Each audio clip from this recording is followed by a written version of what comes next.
Sonata number 6 by Eugène Ysaÿe is the final of his set of 6 sonatas for solo violin.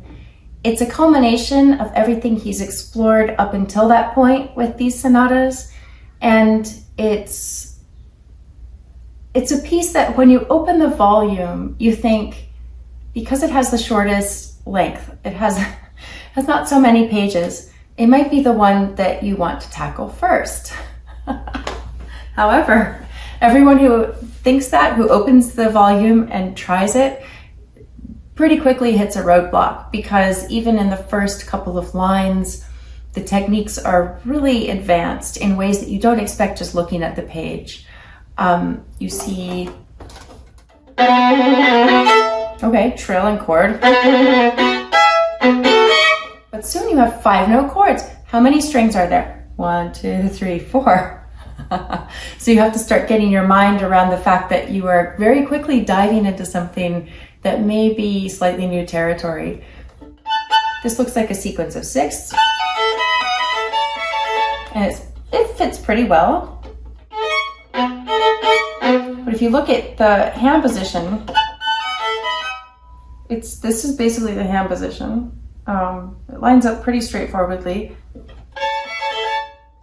And then this 3-note chord is basically like these fingers are overlapped. This is here, and then you have to reach this finger over here. So it's this position. It's so awkward, but not for someone who's familiar with it. It's written really well for violin, but if you think you're doing just 6ths and then chords, and then a sequence of 3rds, and then you have a G string thing, an octave, and then you go into a melody.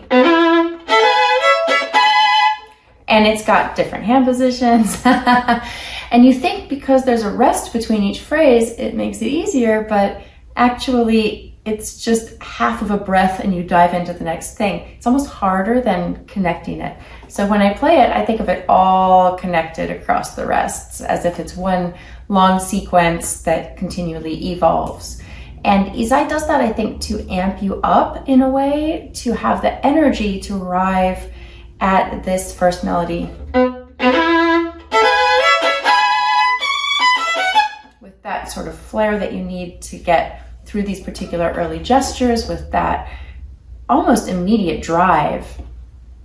What I love about this piece personally is that it was the first one that I learned, and I did encounter all of those shocks to the system that I just described. But something that is really special to me that I could never have anticipated since the time that I learned it as a student, and since the last time that I performed it, which was quite a few years ago. Before I got into the studio to record it this time, I had also commissioned a dear friend of mine, the late Anton Garcia Abril, Spanish composer of great prominence, to write me 6 solo works along the lines of his version of the Bach solo sonatas and partitas, the Ysaÿe sonatas, which are legendary. There's Paganini caprices, there's Ernst etudes and Last Rose of Summer, these sort of sets of solo polyphonic works. Anton, being Spanish, taught me so much about Spanish music by coaching me through those 6 partitas that he wrote for me.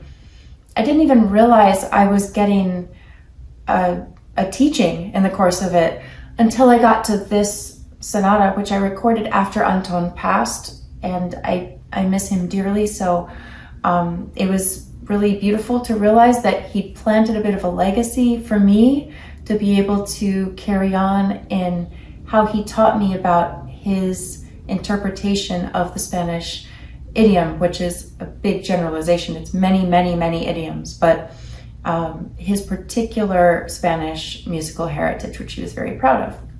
And I noticed when I played the famous reset in this piece, about halfway through, there is a completely different thing that happens.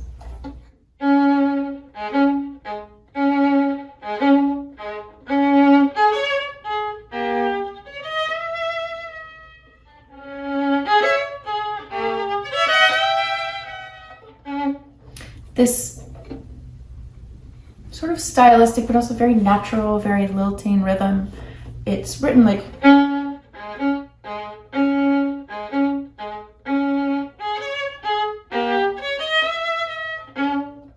but that's just not, you know, it's not enough when you're playing it.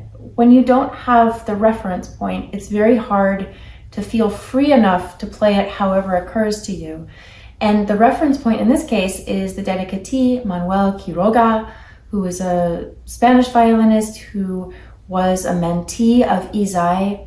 Ysaÿe really loved Quiroga's Spanish heritage, like how he played particular phrases with certain kinds of rubato. And I realized when I applied to this piece, even the very free passage work, applied the things that Anton had taught me when I worked with him on his partitas for me. It just felt so close to my heart, and it felt so connected to who I've become as a musician. It's funny how things like this can come full circle. And playing all 6 in the studio, we did it in order. So when we got to the 6th sonata, I say we, I, and my co-producer, Antonio Oliart, it was just the 2 of us working on the record. When we got to the 6th sonata, it really felt like so many full circle moments for me, because Ysaÿe was my teacher's teacher, and I had wanted to record all 6 for the centenary of these groundbreaking works, and to arrive at the final note of the full volume of music and be reminded of everything that I've done in my artistic life in the course of playing these pieces. It all came back. So it was a really special moment for me to embark on this 6th sonata and to play the last note in the studio. The impact of these works hit me all of a sudden at once. And it was a very powerful moment for me as an artist, for me as a former student from so many different influences, and for me as someone who is able to play these pieces in a way that feels like they were written for me. It's a really special, very unique experience, and I'll always be grateful for it. And I hope that the audience can develop their own relationship to these pieces, and that something about them brings them listening also full circle.